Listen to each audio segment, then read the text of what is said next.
for real, we are working on the first half of 2027. These things are products. They are human products. Yeah. I will never forget the sensation of brushing Fortress of Solitude snow off of my shoes. I've got Oknof's crown. Not everything is for everyone. Yeah. But everything is for someone.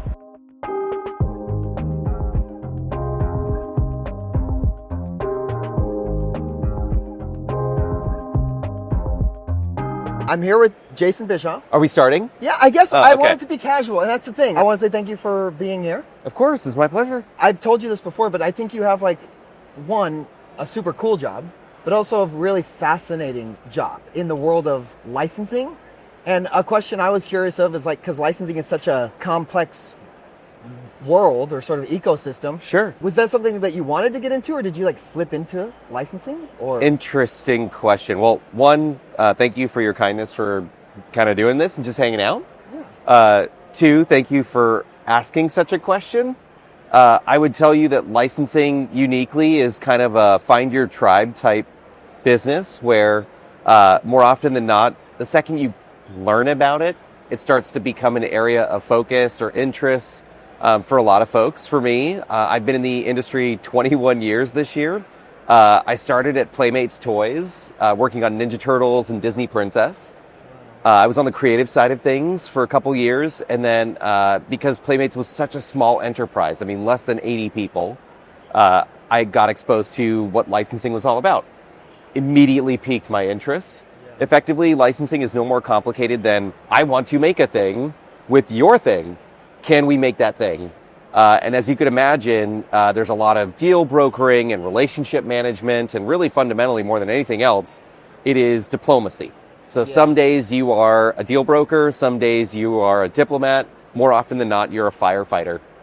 And when you start to work on slightly different scales or different levels of stuff, you just kind of level up those skills as you would in a D&D campaign, right? You get a little bit more charisma or a little bit more intelligence, and then suddenly you can take on more and more and more. This is a really long answer, but I'm clearly very excited about it. I love it, and I know you're a huge DC fan, Batman fan, yes. The voice of Batman, Funko Pop Batman, yes. And obviously you've got your Ghostbusters on here and stuff like that. Like you're a pretty pop culture and like nerdy guy.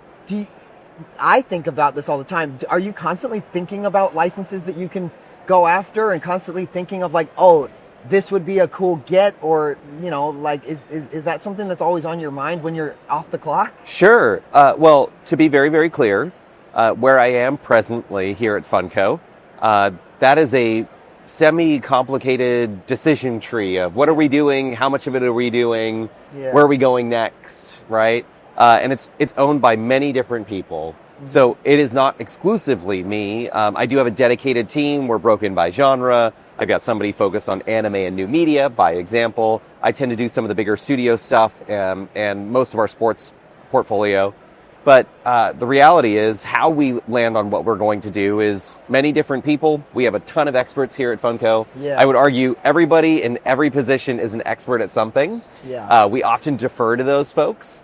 And then at an enterprise level, we're making a choice around what makes sense for us now, what makes sense for us in a year and a half from now. Because that's the one thing that I think a lot of people tend to miss is doing what we do. At a minimum, you're looking at 12, 14, 16 months, right? Yeah. So right now, for real, we are working on the first half of 2027. Wow. So we kind of always have to live in the future, right? And we also have to anticipate where's everybody going to be in 2 years' time from now, right? So that's kind of it, right? We're trying to leverage everybody's intelligence and expertise. It's funny you mentioned 2027 because that was my next question. You're exposed to a lot of spoilers, and I know you got to visit the Superman set. Yeah. You got to see the Fortress of Solitude. Yes. And as like a movie fan and as a media fan, how does that affect your experience just on a fandom level, on like a movie-going level, seeing characters or spoilers or plot points maybe or concept art? Interesting question. I would tell you, as I mentioned previously, diplomacy, right? Yeah. So the only way to do what we do is if we are building relationships on trust, right? Yeah. So we are very mindful of professionally the inputs that we receive, where a franchise is going, maybe where a movie's going, plot points, characters. We treat that stuff really, really carefully. That said, I think your question really kind of gets to the fandom element of it. Yeah, like how do spoilers bother you? Yeah, no. The answer is absolutely not. If anything, it just makes me even more hyped for stuff. As you touched on, I'm a huge fan. I have my things, right? Hardcore DC comics and Turtles and Power Rangers and Back to the Future and classic Disney, all this and more. Yeah. But anytime I get exposed to stuff, if anything, it reminds me of how much I have to be grateful for getting to do what I get to do. And then also, I don't know, maybe it would ruin other people's experiences, but for me, it's like throwing logs on a fire or gasoline on that fire sometimes. Yeah. I got to go to the Superman set last April, so about 14 months shy of it being real. I will never, many years from now, I will never forget the sensation of brushing Fortress of Solitude snow off of my shoes, especially in the middle of Georgia spring. We got to go to Luther's Pocket Dimension and Clark's apartment and the sewer where Superman barrel rolls Ultraman and Engineer kind of into the depths of Metropolis. We saw all this stuff. And I walked away just geeked up. And when I was in the theater, I've seen the movie 3 times at present, probably a 4th time by the time this comes out. Man, I was just because it's like... Wasn't it great? Yeah, I love the film. But it's just from seeing everything that you saw. Yeah, being a part of this stuff, it's just, again, gratitude, hyper excitement. I don't know how to feel anything else. Yeah. I was going to ask you about just not even Funko related, but just Jason related. Yeah. But in the collecting space, I know you've obviously had a long career in this space, but what was the first thing that even got you into, what was the first thing that piqued your interest into that fandom? Was it cartoons or was it comic books or? Oh, sure. A certain collectible that you have a big fond memory of? Or? Yes, and. Yeah. So general fandom, I would tell you, it probably all starts with 1966 Batman in reruns after school. That is some of my earliest fandom memories, taking that stuff very, very seriously, even though it was a bit of a parody show, right? I didn't know any better as a little kid. My next door neighbor, Matt, and I used to run around the neighborhood in homemade capes that his grandma had sewn for him. So I was Batman and he was Robin. That's really kind of where it all started. Independent of that, quickly on the scene, it was Real Ghostbusters, which was kind of my first exposure to Ghostbusters, and then eventually Ghostbusters 2, and then Ghostbusters 1, I think. These are really early days, though. Yeah. Early Foggy Day memories. And then it just kind of snowballs from there. Teenage Mutant Ninja Turtles, Jurassic Park, Power Rangers, which ended up being a very, very big deal for me. I also grew up in the throes of Disneyland, so once a year my family and I would go as the big treat. Yeah. So all of these things in tandem is really the genesis of my fandom. As an adult, the crazy moments were when I got to be a part of these things in some small way, and then seeing the tactile proof of it, it became a product, working on Turtles, getting the job at Playmates Toys was a big deal to me at 24 years old. And once upon a time, when I was that little kid reading the copy, the bios on the back of the blister card, this is who Leonardo is, or this is who Metalhead is. It was such a trip in 2007 to be the guy writing all those for the first time, or in some cases actually providing what's called script coverage to then 4 Kids, who was producing the TV show, the Teenage Mutant Ninja Turtles TV show, which we were subsidizing. So I don't know, man. I'm getting excited again. I love this stuff, and I'm so grateful to be able to do any of it. Were you more of a collectible kid? Were you more focused on collecting, a series or a run, or I guess in Funko terms, a certain type of figure, being a Funko Pop collector, or were you sort of just I like this, and I like this, and I like this? Oh, man. Yes, and I was a big play kid. Yeah. I used to run around, no kidding, with entire tool cases or tool chests full of figures. And so whenever my family and I would go somewhere, I was always cracking open the tool chest and setting up the whole scenario and just playing for hours and hours and hours. Well into my early teens. Right around like 12, 13, I started to, because Batman led to a lifelong Batman obsession. Batman the Animated Series is maybe it's very seminal to me. And then Batman Beyond is perhaps my most favorite anything ever. But right around the Batman Animated Series days and Superman the Animated Series, I really got into customizing. Okay. So, like, I would buy figures, and I was buying all sorts of different epoxy clays and stuff, and making all the characters that appeared in the show that, at the time, I think Kenner was still around and producing, or not producing. Yeah. And so my shelves were just riddled in more of a collectible way. Yeah. The things you could buy and all the things you couldn't buy, because I wanted all of the characters, right? And so, yes, all of it. Is your home still full of collectibles and stuff? Okay, so home, no. No? Home, my wife and I have it pretty classy. We've got a couple things, some original art, mostly books, like tons and tons of graphic novels and hardcovers and stuff. At work, totally different story. Yeah. My whole office, which you are absolutely welcome to come and visit any day of the week. I'd love that. I've got over 400 Lego minifigures. I've got a ton of pop stuff. I try to... One of my oldest bosses, Marcus, taught me a very valuable lesson. If something comes into the collection, something's got to come out of the collection. Okay. Which has helped me keep Good it advice. a bit contained.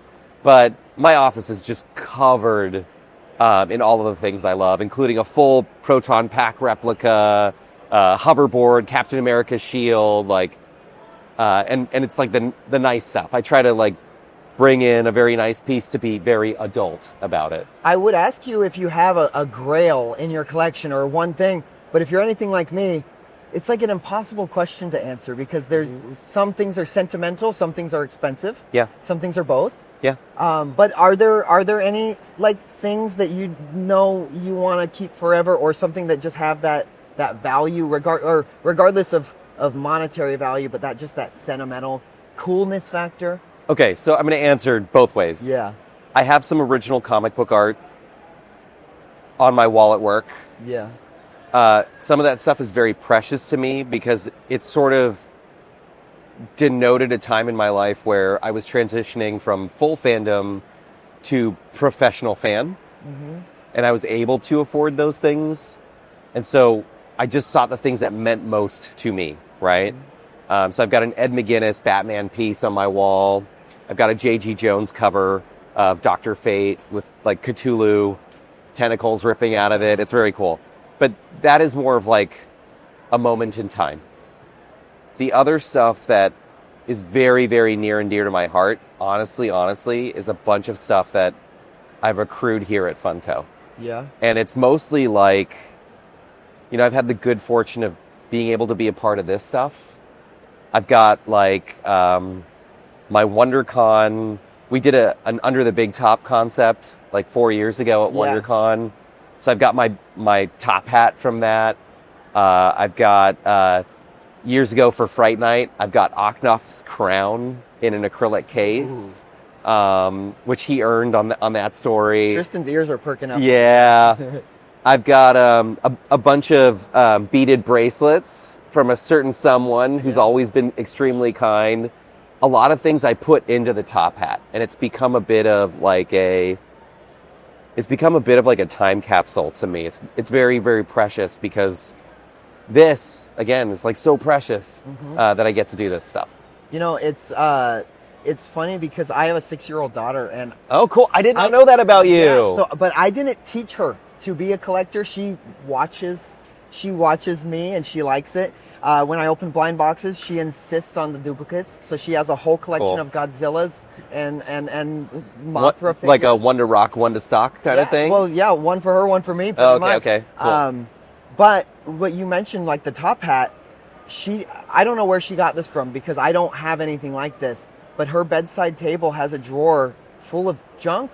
And I was digging through it and she says, hey, that stuff's special to me. That's my special drawer. Ooh. And she started that on her own a bracelet, maybe. I think one of the bracelets from Melissa, but there's a bracelet in there. There's a specific Godzilla figure that's her favorite one.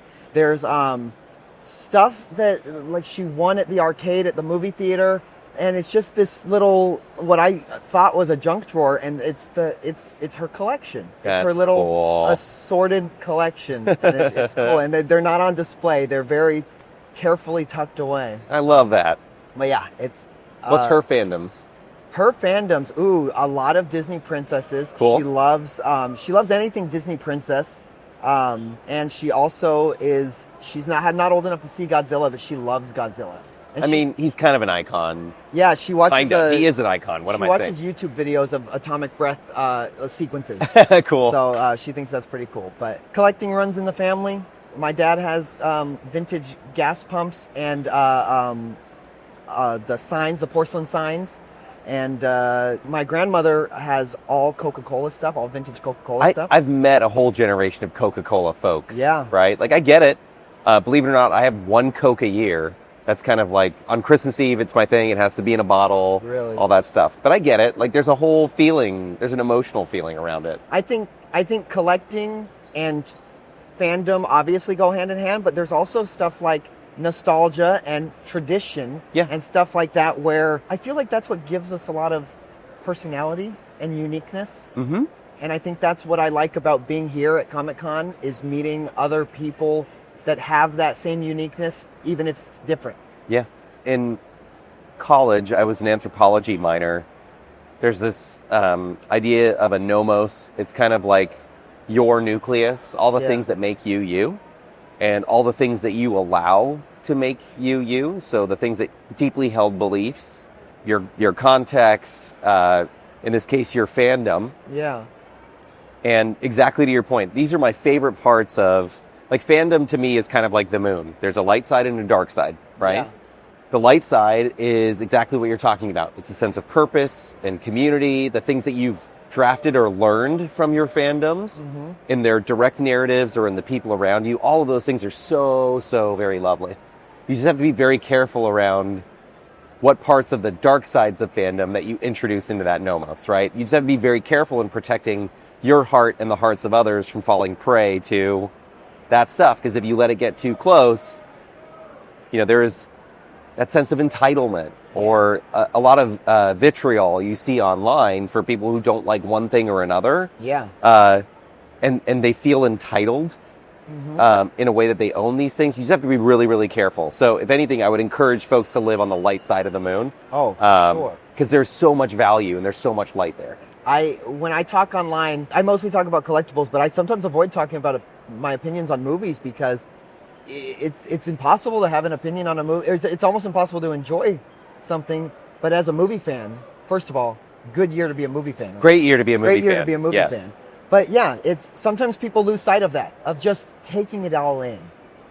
So if I may, I would tell you, as somebody who has worked on the licensor end and on the licensee end, I have worked on the studio side of things. I've seen TV shows made. I've been a part of that process. I've seen movies made.